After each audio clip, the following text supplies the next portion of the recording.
year 2025, football fans across the world were stunned by the announcement of the century. The legendary Cristiano Ronaldo, one of the greatest football players to ever grace the field, had announced his retirement after an illustrious career. Yet the story of the man himself was far from over. As Ronaldo's farewell speech echoed across the stadium, filled with millions of fans celebrating his incredible career, few knew what was brewing behind the scenes. A secret project, funded by the world's top tech companies and sports organizations, had been underway for years. The goal? To create the ultimate football player, one who would surpass all the records set by the original. Ronaldo's DNA, carefully stored away by a group of scientists who had followed him throughout his career, had been used to create a clone. His genetic replica was designed to be faster, stronger, and more skilled than the original. The clone was named R9, a nod to his predecessor's iconic number 7 jersey, but with a new twist. R9 was not a simple genetic copy. He was engineered for perfection, with enhanced muscle fibers, greater endurance, and even improved mental acuity. In every possible way, he was designed to be the ideal athlete. But there was one critical flaw the creators had not anticipated: R9's sense of self. When R9 first stepped onto the field, there was an undeniable sense of awe. He moved with a fluidity and grace that seemed to defy the laws of physics. Fans were left speechless. He wore Ronaldo's number 7, his face was identical to the original, and his playstyle was eerily similar. But there was a sense of something more, something different. The world watched as R9 quickly became a sensation. He was a marketing dream, instantly becoming the face of not only the sport, but an entire generation of young footballers. And yet there was something unsettling about it all. Despite his success, people couldn't shake the feeling that R9 was living in the shadow of the man who had come before him. At first, Ronaldo himself was indifferent. He had retired and his legacy seemed secure. But when he saw R9's rise, he began to feel the faint stirrings of something far more intense than he had ever anticipated: jealousy. In interviews, Ronaldo was asked what he thought about his clone. He answered diplomatically, saying, "It's an impressive achievement of science, but I am the only Ronaldo." Yet inside, the unease grew. As R9's popularity skyrocketed, Ronaldo began to see the cracks forming in his own identity. The world was obsessed with perfection, and the clone embodied that idea. His body seemed to heal faster than a normal human's. His goals came easier, and he was hailed as the future of football. But ER9 was struggling with something far more complicated than football. He had memories that were not his own. He remembered Ronaldo's moments of triumph, of heartbreak, of the pressures of being the best. These memories felt foreign to him, like they had been implanted into his mind. He knew what it was like to wear the number 7 jersey, to hear the roar of the crowd, to carry the weight of a nation's expectations. And yet, none of it felt real. R9 began to ask himself the most important question of all: who was he really? In his quiet moments, R9 would look in the mirror and wonder if he was just an imitation of greatness. He was told that he was designed to surpass everything Ronaldo had achieved. But was that all he was? A product? Ronaldo's rise had been one of self-determination, a young man from Madeira dreaming of greatness against all odds. R9 had no such struggle. He was created to be the best, and that was all he knew. The inevitable day arrived when the two met face to face.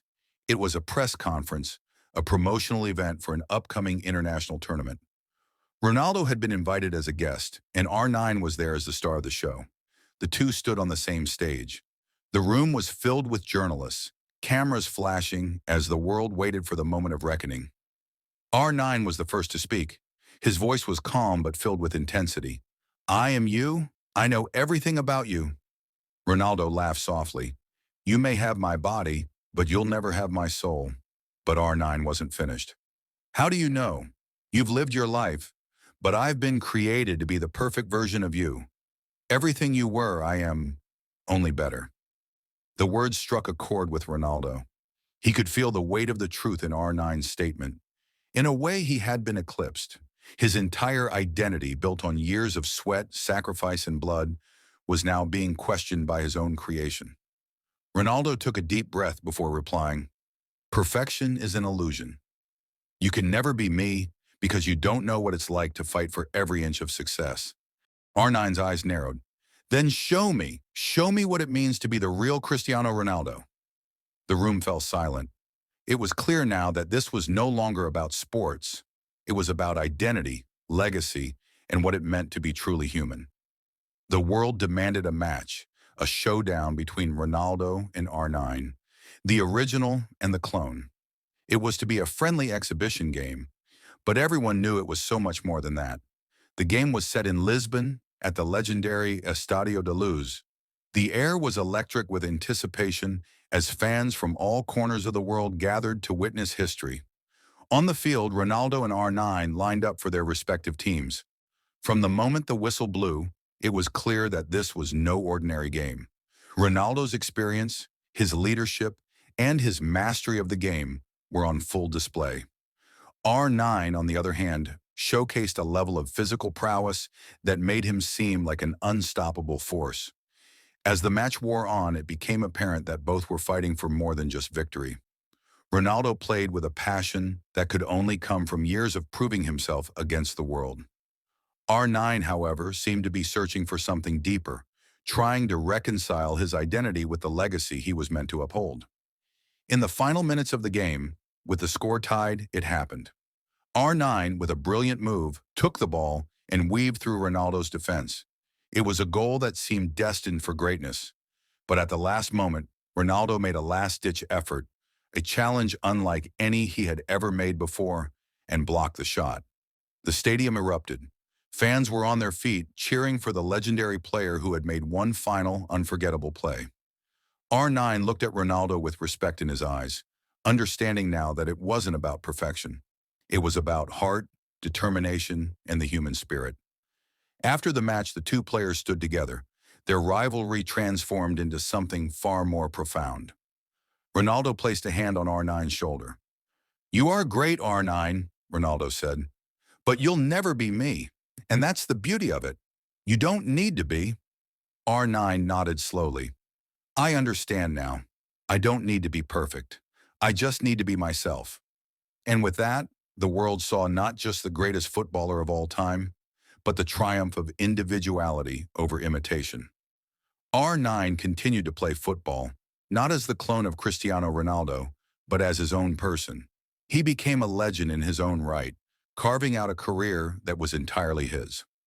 Ronaldo, meanwhile, began to mentor young players, helping them understand that greatness wasn't about perfection. It was about passion, resilience, and finding your own path. Together, they proved that sometimes the greatest rivalry is not between two people, but between the ideals of perfection and the reality of what it means to be human.